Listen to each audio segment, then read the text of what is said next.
ये कहानी है एक बाबा की जो कि एक जंगल में बैठा भक्ति कर रहा होता है।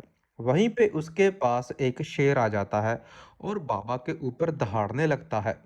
बाबा बहुत ही ज़्यादा परेशान हो जाता है और वो शेर के ऊपर गुस्सा करता है और उस शेर को कहता है, अरे ओ मूर्ख शेर, ये तुमने क्या किया? मेरी भक्ति को भंग किया। मैं तुझको दंड दे रहा हूँ। आज के बाद तुम आधी जानवर और आधी इंसान वाली चुड़ैल बन जाएगी। तुमको लोग जानवर चुड़ैल कह के पुकारेंगे। चलो। और अपनी शक्तियों के साथ उसको आधी जानवर वाली चुड़ैल बना देता है। उसकी शक्ल में आधा इंसान और आधा जानवर होता है। चुड़ैल उस बाबा को कहती है, अरे बाबा जी, ये तुमने क्या किया? मुझको आधी चुड़ैल और आधी जानवर बना दिया। और वहाँ पे रोने लग जाती है। बाबा उसको कहता है, भाग जा यहाँ से, नहीं तो तुझको मार भी डालूंगा मैं। जल्दी भाग यहाँ से। तो वो जानवर चुड़ैल वहाँ से चली जाती है अपनी गुफा की ओर, रोते रोते। और थोड़ी दूर चलने के बाद अगले दिन हम देखते हैं कि वो चुड़ैल अपनी गुफा के अंदर होती है और उसको बहुत ही ज़्यादा भूख लग रही होती है। तो वो चुड़ैल वहाँ पर रुक कर कहती है, अरे, मुझको तो बहुत ही ज़्यादा भूख लगी है। मैं क्या करूं? अब तो मैं आधी जानवर और आधी इंसान बन गई हूँ। कहाँ पर जाऊं खाने के लिए?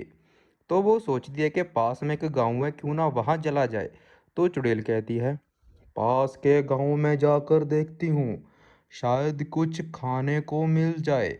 तो वो अपनी गुफा से बाहर निकल जाती है और एक गांव के पास पहुंच जाती है। वहां पे जाके कहती है, यहाँ पे बहुत सारे इंसान होंगे, कोई मेरी मदद तो कर देगा। चलो देखते हैं। गांव के अंदर जाते हैं और खाने के लिए मांगते हैं। तो गांव के बाहर एक घर के बाहर एक लड़की बैठी होती है। जानवर चुड़ैल उसके पास जाके कहती है, अरे मुझको भूख लगी है, कुछ खाने को दो ना। तो लड़की उस जानवर चुड़ैल को देख के बहुत ज़्यादा डर जाती है और देखकर वहां से भाग जाती है। अरे बचाओ बचाओ, चुड़ैल आई, जानवर चुड़ैल आई। और जानवर चुड़ैल हैरान हो जाती है, अरे, ये मुझको देखकर ऐसे भाग क्यों गई? क्या हुआ इसको? तभी गांव के लोग वहां पे अपने खंजर लेकर उस चुड़ैल के पीछे चले जाते हैं। मारो इसको, मारो इस चुड़ैल को, जल्दी मारो, मारो, भगाओ। तो चुड़ैल भागकर एक जंगल में आ जाती है। वो बहुत ही ज़्यादा थक जाती है और वहाँ पे कहती है, अरे, ये मेरे साथ क्या हो गया है? कोई मुझको देखकर ऐसे कैसे भाग सकता है? और गांव वाले तो मेरे पीछे ही पड़ गए थे मुझको मारने के लिए। अब क्या करूं? तो सोचने लग जाती है और कहती है, शायद रात के समय निकलना अच्छा होगा। गांव वाले भी सभी सो जाएंगे। ये बात कहकर वो वहां से चली जाती है। रात होते ही वो एक घर में चली जाती है। वो देखती है कि गांव के लोग सभी सो गए हैं और वहां पे रुककर कहती है, ये वक्त सही है, सभी गांव वाले सो रहे हैं। मैं जल्दी से कुछ सामान यहाँ से खाने को ले जाती हूँ और किसी को पता भी नहीं चलेगा। तो वह उस घर में से कुछ खाने का सामान वहां से चोरी कर कर ले जाती है। अगले दिन सभी गांव वालों को पता चल जाता है। वो बात कर रहे होते हैं, अरे, वो चुड़ैल रात के समय अब चोरी करने लग गई है खाने का सामान। अरे कुछ करना पड़ेगा। तो वहां पे बहुत सारे लोग होते हैं और बोलते हैं, हाँ हाँ भाई, बिल्कुल सही कहा। वो चुड़ैल तो खाने का सामान चोरी करने लग गई है, कुछ तो करना पड़ेगा उसको।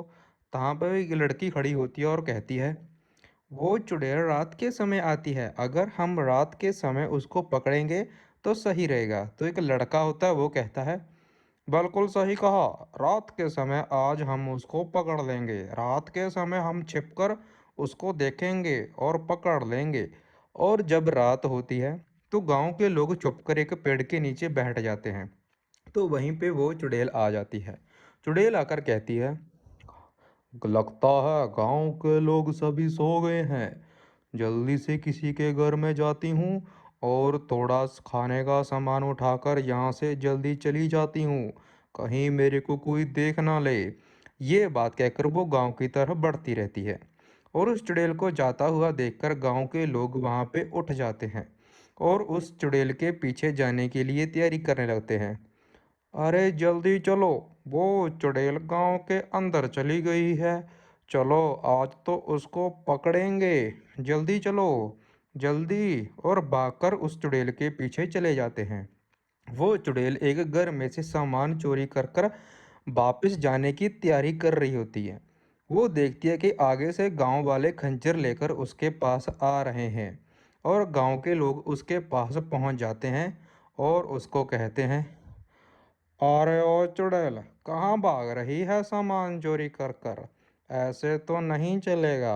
अब हमने तुमको पकड़ लिया है, तुमको यहीं पर मार देंगे। तो चुड़ैल कहती है, अरे मुझको मत मारो, मेरा सामान ले लो। मुझको तो भूख लगी थी, मैं तो खाने का सामान लेने आई थी।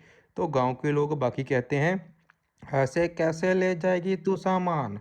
यहीं पर बैठ, नहीं तो तुझको मार डालेंगे। और वो उस चुड़ैल को वहीं पर पकड़ लेते हैं सामान के साथ। अगले दिन वो उस चुड़ैल को गांव के अंदर ले जाते हैं। दिन का समय होता है, वो उसको वहां पर बांध कर बिठा लेते हैं और उसको मारने को कहते हैं। तो गांव के लोग कहते हैं, अरे इसको तो अभी वहीं पे मार देना चाहिए। बहुत परेशान की है इस चुड़ैल ने, पता नहीं कहाँ से आई है। आधी जानवर है और आधी इंसान। तो गांव का दूसरा लड़का भी कहता है, हाँ हाँ। तभी वहां पे वो साधु आ जाता है और साधु गांव वालों को कहता है, अरे इस चुड़ैल को मत मारो, ये एक चुड़ैल नहीं है, ये तो एक शेर है। इसको मत मारो, इसने कुछ नहीं किया है। तो गांव के लोग उसकी बात सुन के हैरान हो जाते हैं और साधु कहते हैं, क्या कह रहे हो साधु जी? ये एक चुड़ैल है, आपको दिखाई नहीं दे रहा? ये आपको शेर कहाँ से दिखाई दे रही है? तभी साधु कहता है, अरे जंगल में इसने मुझको परेशान किया था, तो मैंने इस जानवर को ही इंसान और आदि जानवर वाली चुड़ैल बना दिया था। इसको छोड़ दो और मेरे साथ भेज दो, मैं इसको दंड मुक्त कर दूंगा। तो गांव के बाकी लोग कहते हैं, ठीक है साधु जी, आप इसको अपने साथ ले जाइए, लेकिन आज के बाद ये गांव में दिखनी नहीं चाहिए, नहीं तो हम इसको मार देंगे। तभी साधु आगे बढ़ता है और चुड़ैल को कहता है, अब चलो मेरे साथ, नहीं तो गांव वाले तुमको यहीं पर मार देंगे। जल्दी चलो मेरे साथ। तो चुड़ैल, जो आदि जानवर चुड़ैल बनी होती है, वो साधु के साथ चली जाती है उसके पीछे पीछे। थोड़ी देर चलने के बाद वो दोनों एक जंगल में पहुंच जाते हैं। तो जंगल में पहुंचने के बाद साधु उसको कहता है, मैं तुझको दंड मुक्त कर रहा हूँ, लेकिन आज के बाद कभी किसी साधु को परेशान मत करना और यहाँ पे कहीं पे दिखाई मत देना।